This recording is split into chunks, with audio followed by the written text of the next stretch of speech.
என்னடி கண்மணி, நேத்து நைட்டு நடந்துச்சா இல்லையா அப்படின்ட்டு தோழி எல்லாரும் சூழ்ந்து கொண்டு கேட்கும்போது, பதில் சொல்ல முடியாம தவிச்சு போய் நிக்கிறா கண்மணி. காரணம் என்னன்னு பார்த்தீங்கன்னா, திருமணம் முடிஞ்ச கையோட மாப்பிள்ளை வீட்டுக்கு போம்போது, நைட்ல அவரு ரொம்ப டயர்ட்னஸா இருக்கு அப்படின்னு சொல்லி தூங்கிட்டாரு. ஆனா, அத நம்ம எப்படி இவங்கள்ட்ட சொல்லி புரிய வைக்கிறது?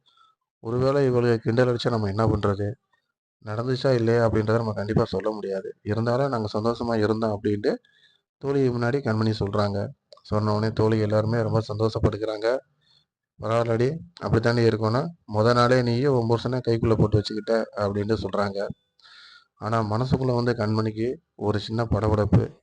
அவர் நம்மகிட்ட நைட்டு சரியா கூட பேசலையே.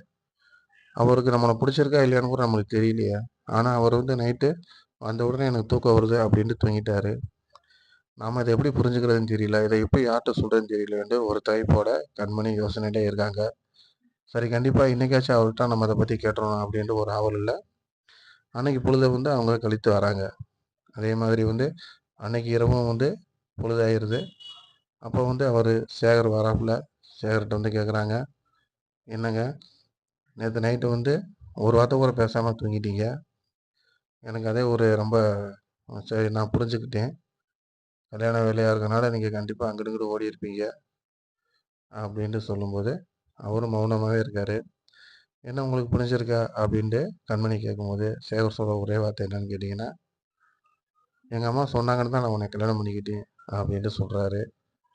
கண்மணி அப்படியே திகைச்சு போய் நிற்கிறாங்க. அடுத்து என்ன நடக்குது அப்படின்னு பார்க்கலாம். தொடர்ந்து பாருங்க. லைக் பண்ணுங்க, ஷேர் பண்ணுங்க, சப்ஸ்கிரைப்